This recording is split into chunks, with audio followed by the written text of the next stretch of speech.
Oh, sorry. Go ahead. I'm sorry. Well, what we're gonna say? Let's try this. Welcome to TBI Tuesday. And today we're gonna talk about. Can you?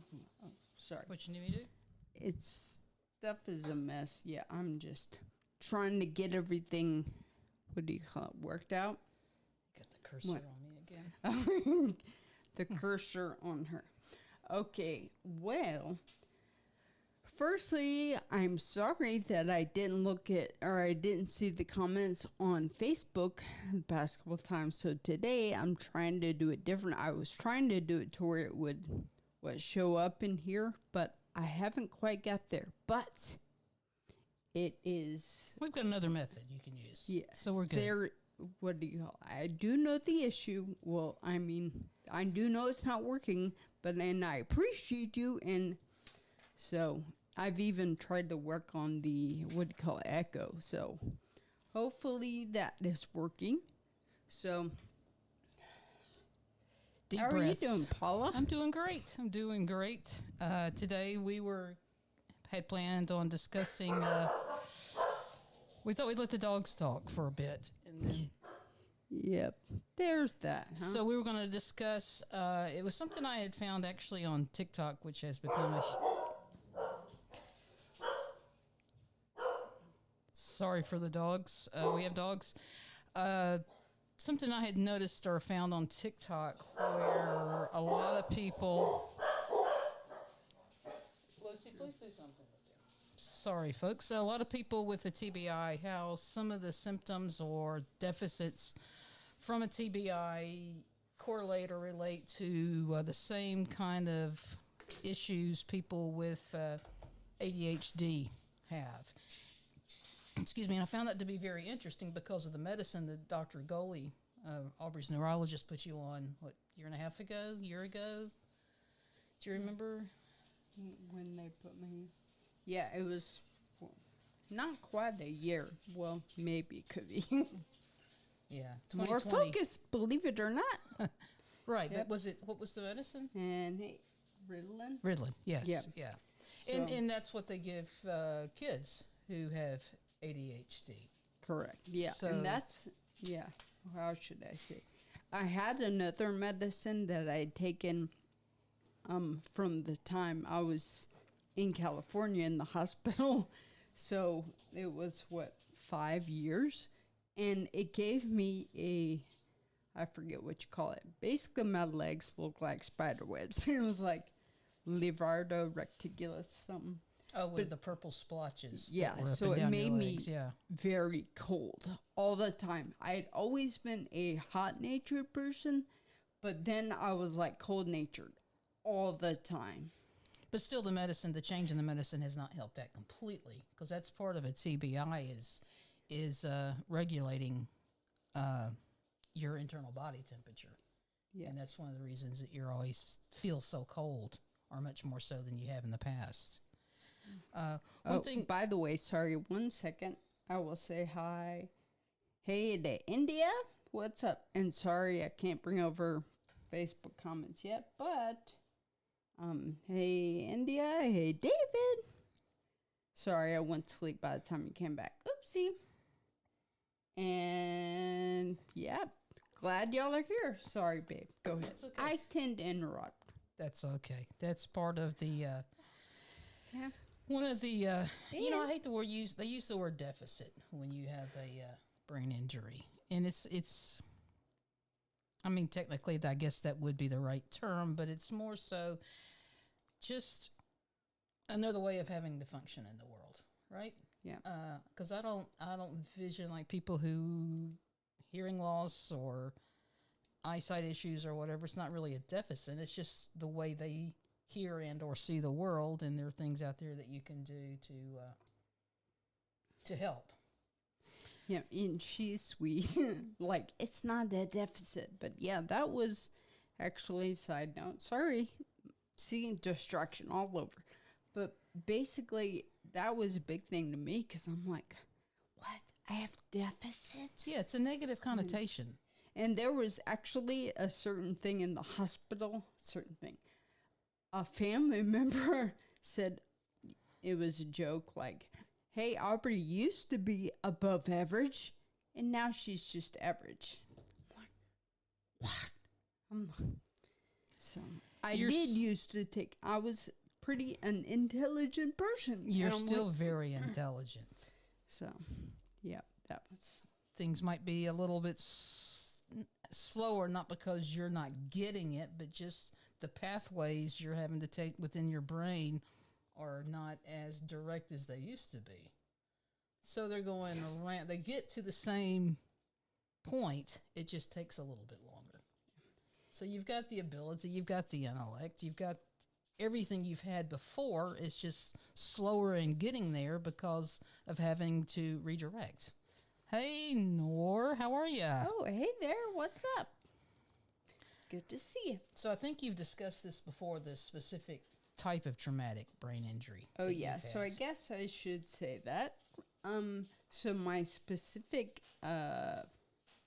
brain injury was a diffuse axonal injury with DAIs, otherwise known as shaken baby syndrome. So basically it's because yes, because I hit, but my brain got shaken up.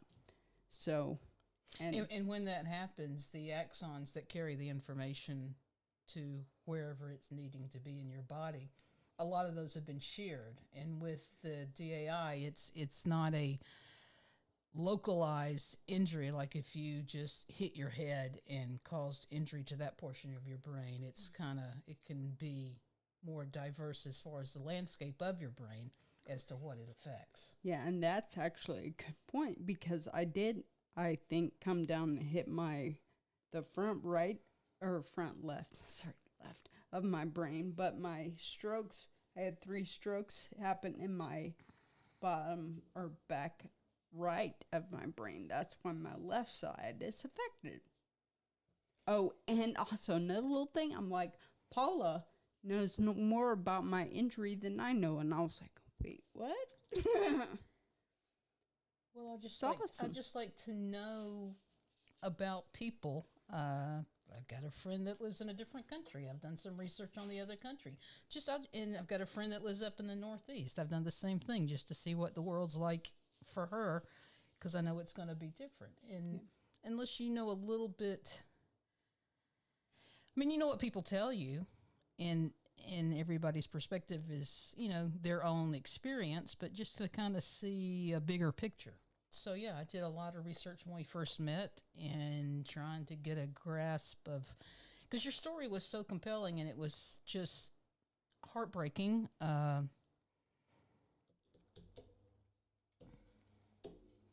I can't think of the word. But to better understand exactly what you went through, I wanted to do some research and find out what it was. And that's one like I did with the DAI, what is it again? Diffuse axonal injury. Right. So you've got axons that have been sheared that will never regenerate. They're gone.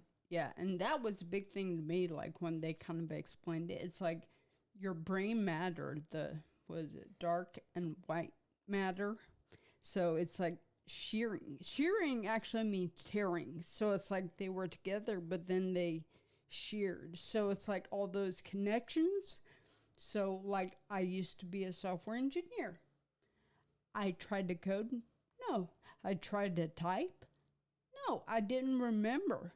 So, and that was a crazy thing for me. Like, wait, I know like this stuff. Why can't I do it? Well, and then I found that it is in there, but the pathways are broken. They're sheared. They're torn. So I'm like, I need to build new pathways. Then I got it. Oh, and hey there, Tom and Heather.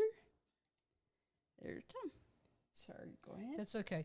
So from there, like I had said, I had noticed or read and heard about some of the identification marks for ADHD versus TBI. Like with Aubrey, with your TBI, there's definitely memory issues that you have. And it's not long, you remember long term.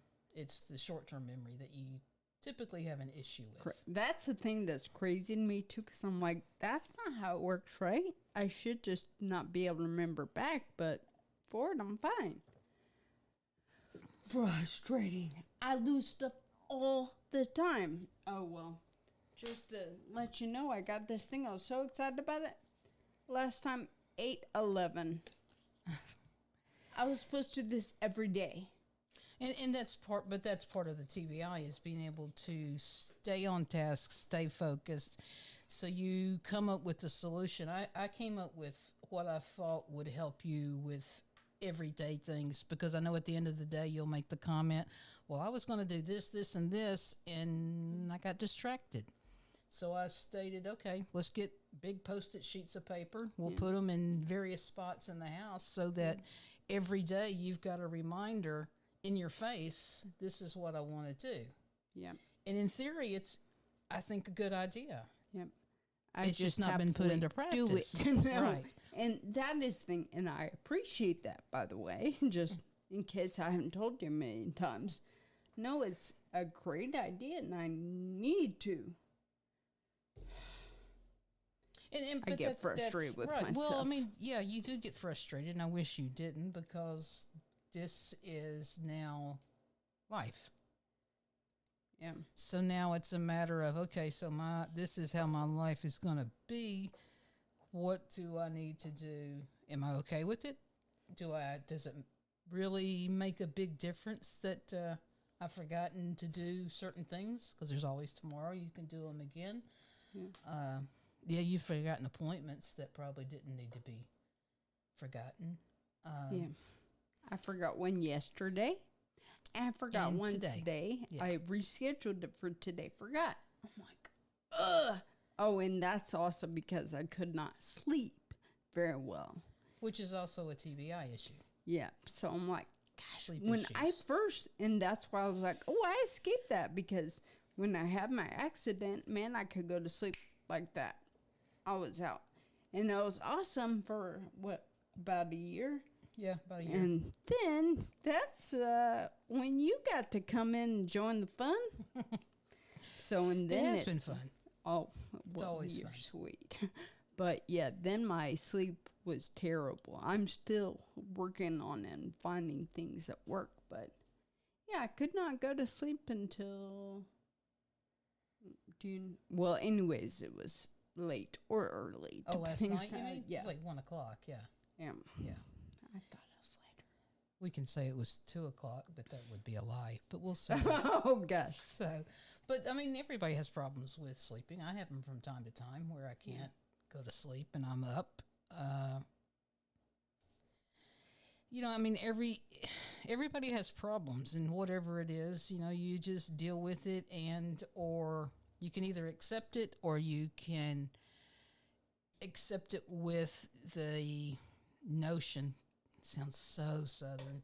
With the notion that you want to change it or make it better. And I've tried other, various things with Aubrey to try to help her a lot of times with what she's doing. Like I say, memory is an issue. She can start which then follows into attention or concentration, or completing a task, because she'll start a task and then might have to get up, let's say, to see what the dogs are barking at, or to see if that somebody's at the door, go answer the door, and she goes to answer the door and then comes back and has completely forgotten what you were working on. And the way I look at it from my perspective is, if it's something that I feel to you is really important, or for us as a family is really important, I'll get you back on track. Yeah. Otherwise, what's the big deal? It's just not. See, in the grand this scheme is of things. just an example of how freaking awesome she is. I'm like, I definitely can say I struggle with this. I mean, for the past 5.5 years, I mean, I struggle. I get frustrated. I'm like, I'm not stupid, but I'm like, but I sound weird, and You sound like Aubrey. I would imagine most of the people watching you sound like you because that's all they've ever heard. It's like with anybody. If you listen to your voice recorded, everybody's first response is, "Oh my God, that's how I sound." Yeah. Yeah. You know, so you've got it in your head how you sound. Yeah. But it's us, you know, that are hearing you, and you sound fine, and you always worry about that. But let's go into this another issue from a TBI. Obviously, Aubrey wears glasses. Did even prior to the accident, but now you have double vision because of the accident. Yeah, the lenses are somewhat thick. Basically, somewhat thick. They're coming out both sides. Okay, they're the bottom of a Coke bottle. Yes, they are. Okay. Yep. What is the vision? Because Mom had it. Diplopia or something like that. It's double vision, basically. And even with the glasses, the correction is not complete for you. Correct. Yeah, it's not like right there. But if I'm reading something or want to write, like writing at night, and I was like, oh, this would be great. No glasses. Wrong. I have to put them on so I can actually, what do you call it, write on the line. What? Yes, on line paper. And that's like, now, and see, that becomes a struggle for me because I've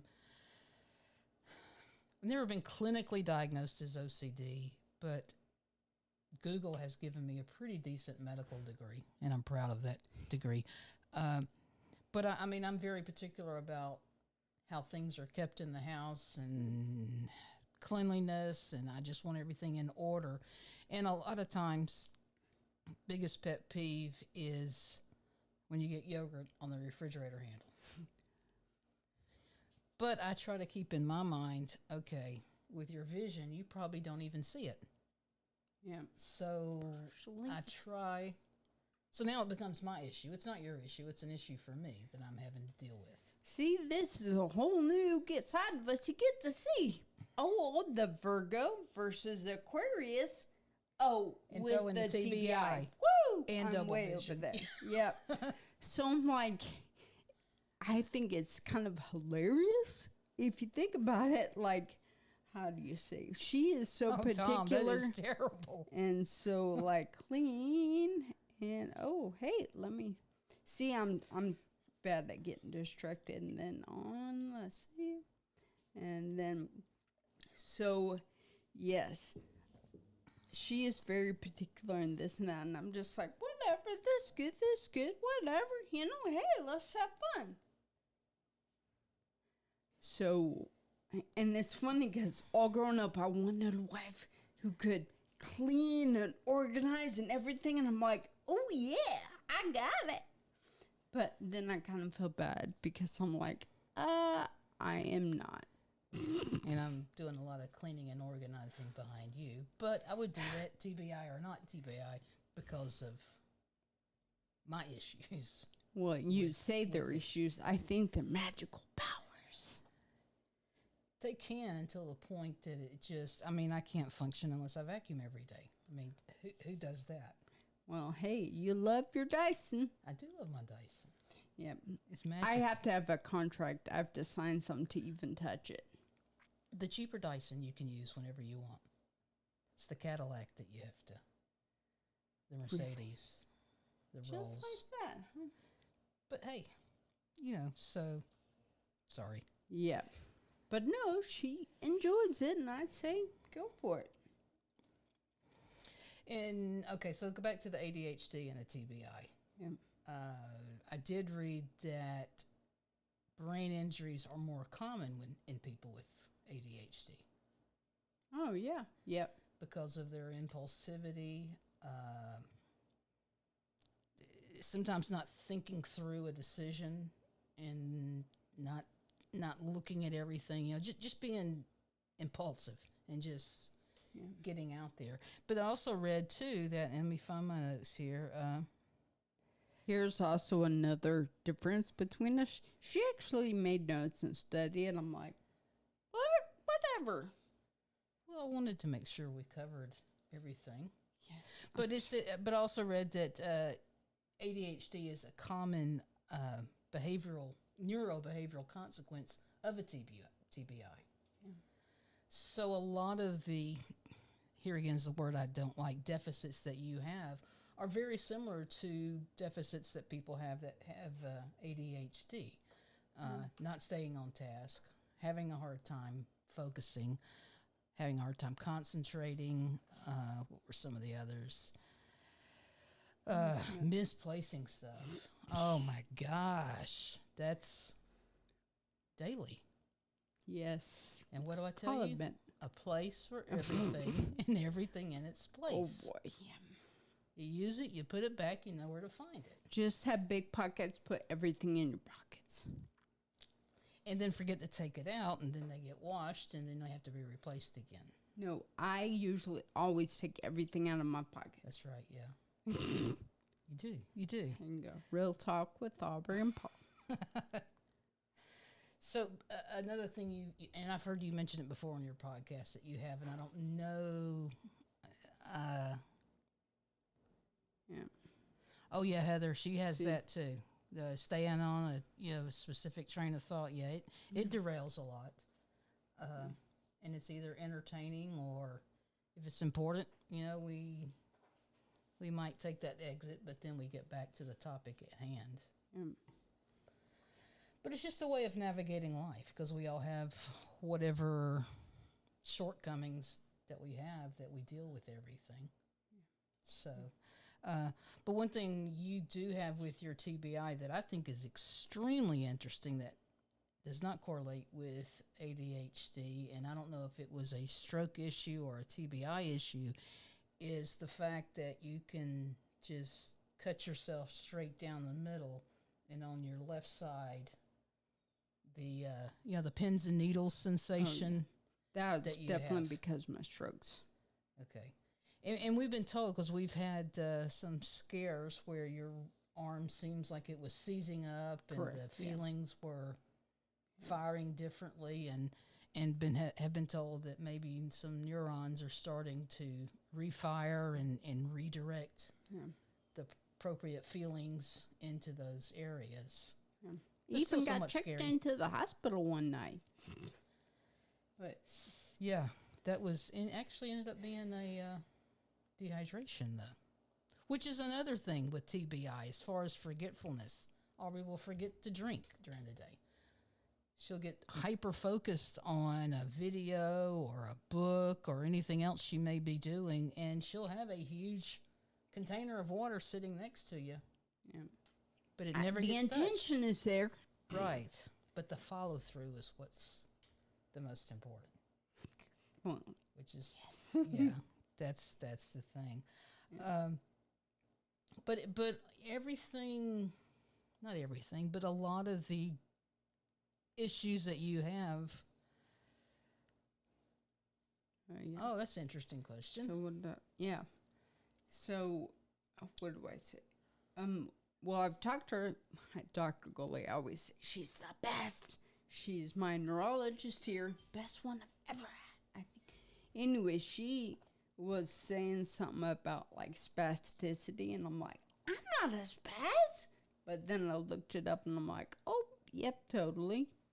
So explain spasticity in case. I should have looked this up, but spasticity is about the muscles like seizing up, like when I went to the hospitals. Yes, that is good. Contracting, so they just tighten up. So even now it's like on my left arm, and that was the thing that we watched for, like the internal of my left arm and left leg. I know it sounds weird, but that was like, it felt like it was so tight. Well, that's when it's seizing up. So that is a part of the TBI, and nor I don't know why exactly. We've not really been given a clear explanation as to why it happens. It just is something that happened as a result of the strokes. But I just can't imagine with living with half my body always. I mean, are you conscious of it at all times? Yeah. Like, how do I say? Well, like right now, it's like I know exactly how. And that is weird thing. exactly half of my tongue, like Half of the roof of your mouth. yes, Half of your nose. yeah, like everything. It's weird. It's like it's not numb, like I can't feel it, but it's, you know, when you come back from the dentist, like anesthetic feeling, like numb-ish, but pins and needles is more like it. Yeah. It's like I feel it constantly. Thankfully, I can use it, but it's not awesome. But even though you can feel it constantly, are there times that you're just not conscious of it because it's always there? Or Yes, and that's what I was saying. I think maybe that's it. Like it's always there. It's always a part. Sometimes if I'm doing something else, it goes away. right?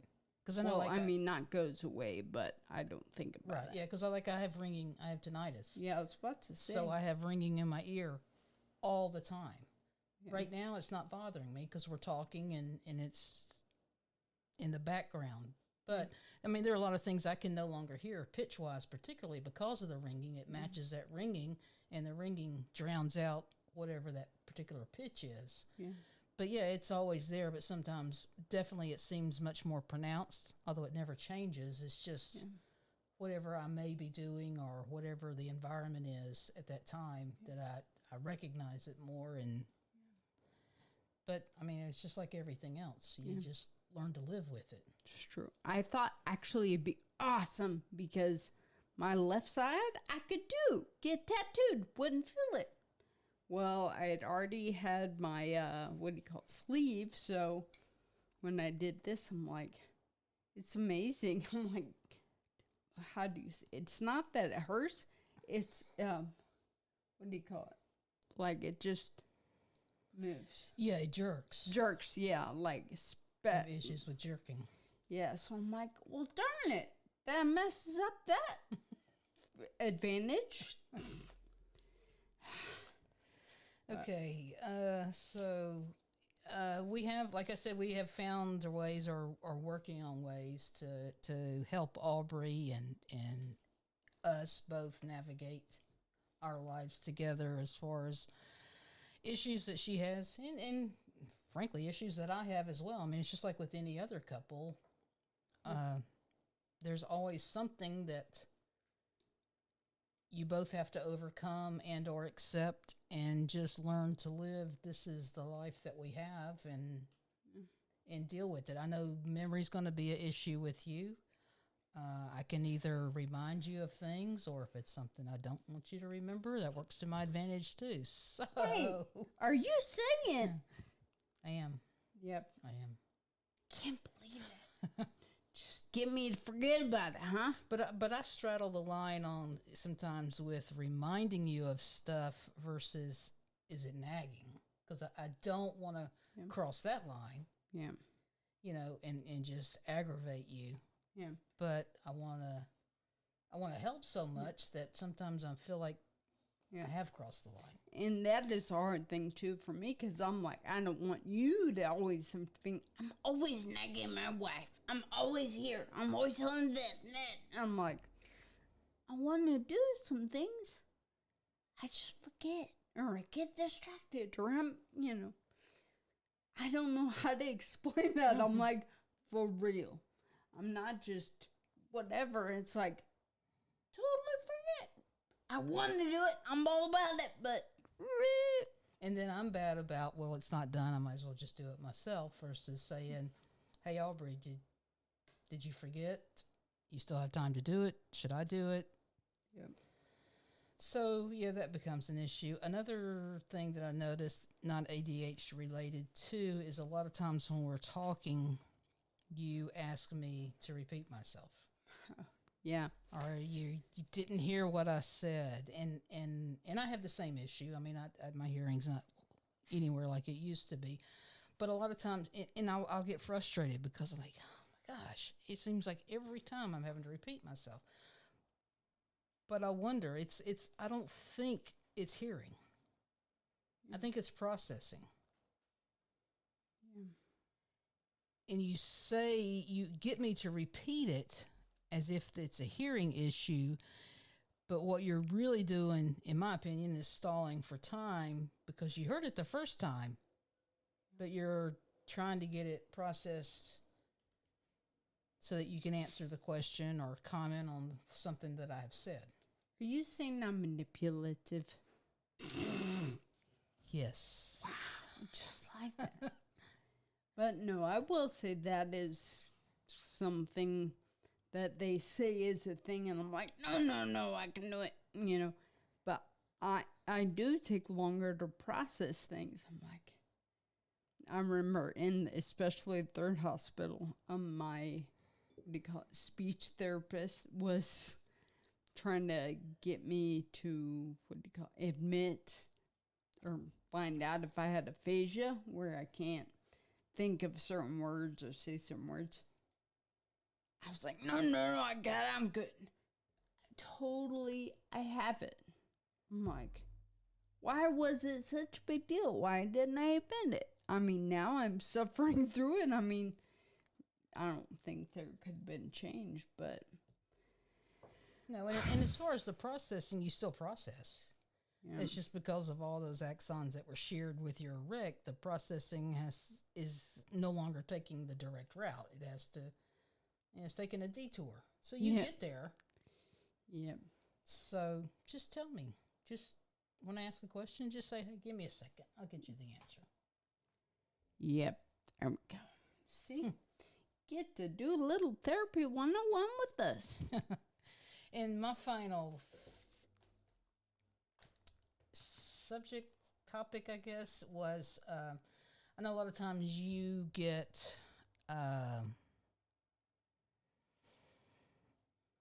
Hey, Tim. that's Melissa. Hey, Melissa, how are you? What's the word? See, aphasia hits everybody, Aubrey. It's not just a TBI. You get self-conscious, or you think I'm going to be upset because you think, well, I've not really done much today, but I am tired. Yeah. Absolutely worn out. And there's a lot of things I think that factor into it. And a lot of people don't even see this in their day-to-day life. Because I know in my family we had white-collar workers and blue-collar workers. Well, the blue-collar workers always thought, why is someone who works behind a desk tired all after a day of work? Yeah. I've been outside. It's 90-something degrees outside. I've been sweating all day. I am tired. But yours is a mental tiredness, and a lot of it comes from it your brain it's having to work harder to do the same thing it used to do. It still can do it. It's just more difficult for it to get done, and that's just physically and mentally taxing for you. And that's where the exhaustion comes in. It doesn't seem like you've done anything, but you have. Even if let's say you watch a movie we spend the day watching movies. Yeah. Even that can be taxing because of the processing that you're having to go through versus what I'm going through to watch the same movie. And it's just extremely tiring. Yeah. An example, like it was just happened yesterday. I was so excited I could get up and I could go get groceries for us. I'm like, oh yeah. So obviously I cannot drive a car, but I have my golf cart. And so here in Peachtree City, I can just go on down. It's all great. I'm so excited. So I get to Walmart and I'm starting to do my stuff. And I'm like, wow, I'm getting tired. And so it's not like it was that much stuff. I mean, it wasn't at all. I mean, I pretty much walked the whole store, but then when I finally got home, I'm like, I'm exhausted. I'm like, maybe I should take a nap, but then maybe I won't sleep. So I'm back and forth, and then what So did you didn't say? take a nap and you didn't sleep. Correct. So I'm like, that amazing. would not have mattered. Yes. Yeah, no. Oh, and by the way, I'm Robert's dead high. Hey, Robert, how are you? Yeah. Robert's a good friend I've known 10 years. Yeah. Worked with him. We'll see. I quit working back in 2013, And every single Monday through Friday, with the exception of when he was in the hospital for a short period in 2018, every single Monday and Friday, he sends me a text and says good morning to me. Has not missed it in soon 8 years. Monday through Robert's a Friday. great guy. Good friend. Love you, Robert. Yeah, it's awesome. And so you just saw that I got home and I was tired. Well, and I couldn't sleep. But well, one thing I told you was there's nothing wrong with being tired, and there's nothing wrong with admitting that you're tired. Even if you think in your mind, I've really not done anything. So many times, when I was diagnosed with anxiety, I thought, I don't have anxiety. I don't have anything to be anxious about. But that's just it. I mean, you got crap going on in your brain that you're not conscious of. And I mean, you had a bunch of stimulus coming at you at Walmart at the store that normally in a day we don't have. And yeah, it's very taxing and it's very tiring. And then you were out in the heat because the heat was terrible yesterday. yeah, So, I mean, you had a lot of factors that, every right to be tired. Plus.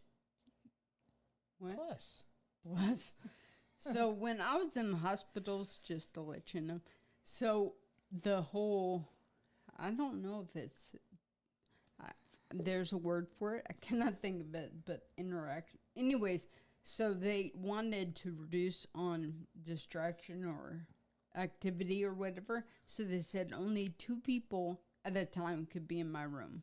Or maybe it was 1. I don't know, but they were like, it always has to be quiet and everything.